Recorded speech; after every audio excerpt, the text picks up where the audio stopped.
নমস্কার, আমি তাপসী রান্নাঘরে সকলকে অনেক স্বাগত জানাই। চলে এসেছি আবার একটি সম্পূর্ণ নতুন রেসিপি নিয়ে। আজকের রেসিপি ডিম পাউরুটি বা ডিম টোস্ট যাই বলুন না কেন, একদম স্বাস্থ্য সচেতন। আজকে আমি কিন্তু একটু সবজি আর চিজ দিয়ে বানাবো। খেতে কিন্তু অসম্ভব ভালো লাগে। ছোট থেকে বড় সকলের জন্য একদম স্বাস্থ্যসম্মত, খেতেও যেমন ভালো লাগে আর ভীষণ টেস্টিও হয়। তো চলুন, এখানে আমি ডিম টোস্ট বানানোর জন্য 4 পিস ব্রেড নিয়ে নিয়েছি। আমি এখানে মিল্ক ব্রেড নিয়েছি। আপনারা কিন্তু যে কোনো ব্রেড এখানে নিতে পারেন। আর এখানে দেখুন, সবজি নিয়েছি। গাজরটাকে আমি গ্রেট করে নিয়েছি, একদম কুচিয়ে নিয়েছি। পেঁয়াজ আর নিয়েছি এখানে ক্যাপসিকাম। এখনকার বাচ্চারা তো সবজি খেতে খুব একটা ভালোই বাসে না, তবে ডিম পাউরুটি খেতে বরাবরই অনেকেই বেশ ভালোবাসে। আর এখানে একটু দুধও নিয়েছি, এত ভালো এটা খেতে হয়। তো চলুন, এখানে আমি একটা তাওয়া বসিয়ে দিয়েছি। আর তাওয়াটাতে প্রথমে ব্রেড গুলো একে একে হালকা এপিট ওপিট করে একটুখানি গরম করে নেব, তাহলে খেতেও বেশ ভালো লাগবে। তো একে একে দেখুন, ব্রেড গুলো একটুখানি উল্টেও দিচ্ছি, এপিট ওপিট করে একটু ভালো করে গরম করে নেব, তাহলে কিন্তু টোস্টটাও বেশ ভালো হবে। এবার একটা বোলের মধ্যে আমি নিয়ে নিয়েছি একে একে যেগুলো কেটে রেখেছিলাম, পেঁয়াজ, ক্যাপসিকাম, গাজর। এই ডিম পাউরুটির সাথে সাথে কিন্তু সবজিগুলো বেশ খাওয়াও হবে। তো বোলের মধ্যে এগুলো এবার ঢেলে নিলাম। এবার যেহেতু বাচ্চা রয়েছে বাড়িতে, তাই কাঁচা লঙ্কাটা আমি দেবো না, একেবারেই একটা দিয়েছি, বেশি দেব না। আমি দিয়ে দিলাম এখানে 1/2 চামচ মতো গোলমরিচ, আর দিয়ে দিলাম পরিমাণ মতো নুন।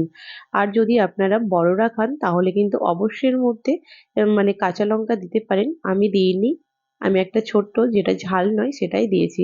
এবার একে একে সব ডিমগুলোও কিন্তু আমি এবার ফাটিয়ে নেব, সবগুলো একসাথেই দিয়ে দেব। আর ততক্ষণ আপনাদের জানাই, যারা এখনো আমার চ্যানেলটিকে সাবস্ক্রাইব করেনি তাদের অনুরোধ জানাচ্ছি আমার চ্যানেলটিকে সাবস্ক্রাইব করে পাশে থাকা বেল আইকনটি প্রেস করবেন, যেন নতুন ভিডিও আপলোড করার সাথে সাথে নোটিফিকেশন প্রথম আপনাদের কাছে পৌঁছে যায়। আর যারা ফেসবুক পেজ থেকে দেখবেন, প্লিজ পেজটিকে ফলো করে দেবেন। এবার ডিমটাও দিয়ে দিয়েছিলাম সবগুলো, তারপর দিয়ে দিয়েছি যে দুধটা নিয়েছিলাম, বেশি অর্ধেকটাই দিয়ে দিয়েছি। চাইলে পুরোটাই দেওয়া যেতে পারে, তো পুরোটাই আমি দিইনি। এবার ভালো করে এই সবজিগুলো দিয়ে ডিমটাকে আর দুধটাকে ভালো করে মিশিয়ে নেব।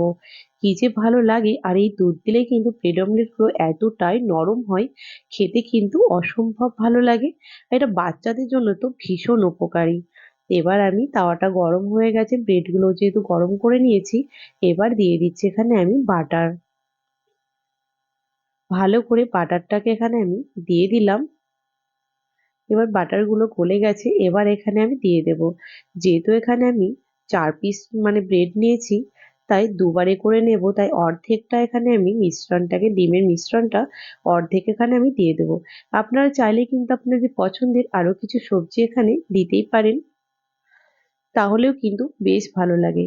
তো চলুন, হালকা হালকা করে ওপর থেকে ডিমের মিশ্রণটা উঠিয়ে নিই, যাতে ব্রেড গুলো কিন্তু পরে খুব ভালো করে লেগে যায়। একদম হালকা আঁচেই রয়েছে। আস্তে আস্তে একটু যেই ওপরটা শুকনো হয়ে আসবে, তখন কিন্তু এখানে ব্রেড গুলো আমি দিয়ে দেব। দেখুন, এবার আমি দিয়ে দিচ্ছি ওপর থেকে চিজ। আর কি যে অসম্ভব ভালো লাগে চিজ! আর তো আমরা তো জানি যে চিজ ছোট বলুন আর বড়, চিজ আমাদের প্রত্যেকেরই ভীষণ পছন্দের। আর এই চিজ দিলে এত ভালো সফট হয়, এত ভালো লাগে খেতে। চলুন, এবার ব্রেড গুলো এখানে সুন্দর করে, যার যেরকম খুশি সেরকম ভাবে কিন্তু ব্রেড গুলো এখানে দিয়ে দিতে হবে। তো এবার আমি দিয়ে দিলাম ব্রেডটা। এবার ভালো করে চেপে দিলাম, আর এপাশ ওপাশ থেকে ভালো করে ডিমটা এবার ব্রেডের সঙ্গে আটকিয়ে দেব। চিজ দিলে, এখানে এমনি তো দুধ দিলে ব্রেড অমলেটটা ভীষণ নরম হয়, আর চিজ দিলে কিন্তু আরো নরম হয়ে যায়। আর খেতে যে কি অসম্ভব ভালো লাগে, আর এত সুন্দর একটা স্মেল বেরোয়! দেখুন, এবার কিন্তু এপিট ওপিট করে সুন্দর করে একটুখানি সেঁকে নেব। আর আঁচটা কিন্তু কমেতেই দেব, নয়তো কিন্তু পুড়ে যাবে। এবার মাঝখান থেকে একটুখানি আমি কেটে দেব, নইলে কিন্তু যেহেতু ওটা বড় রয়েছে আর খুব সফট, তাই ভেঙে যেতে পারে, যে কারণে মাঝখান থেকে তো একটু ভেঙেই দিলাম।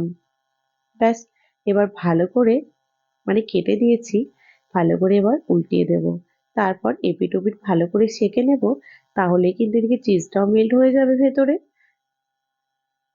ব্যাস। আর ওপাশটাও কিন্তু খুব সুন্দর করে সেঁকে নেওয়া হবে। এপাশটা তো দেখুন খুব সুন্দর করে সেঁকে নিয়েছি, খুব সুন্দর একটা কালার এসে গেছে। আর ওপাশটাও একটুখানি সেঁকে নেব। ব্যাস, এখানেই দেখুন কত তাড়াতাড়ি কিন্তু ডিম টোস্ট একদম রেডি হয়ে গেছে। চাইলে কিন্তু এটা বাচ্চাদের টিফিনও দিতে পারেন, যদিও অনেকেই আছেন যেটা ঠান্ডা হয়ে গেলে ডিম টোস্ট আর খেতে ভালোবাসে না, যে কারণে তবে কেউ যদি খেতে ভালোবাসে অবশ্যই কিন্তু এটা টিফিনেও দিতে পারেন। দেখুন ডিম টোস্ট একদম রেডি। চলুন এবার একটা প্লেটে এটাকে নামিয়ে নিই। আর ঠিক এইরকম ভাবে আবারও কিন্তু আমি ডিম টোস্ট এখানে বানিয়ে নেব। ব্যাস, এটা তো রেডি হয়ে গেছে। দেখুন এই একই রকম ভাবে আবারও আরেকটা আমি এখানে ডিম পাউরুটি রেডি করে নিলাম। দেখেছেন দেখতে কি সুন্দর লাগছে,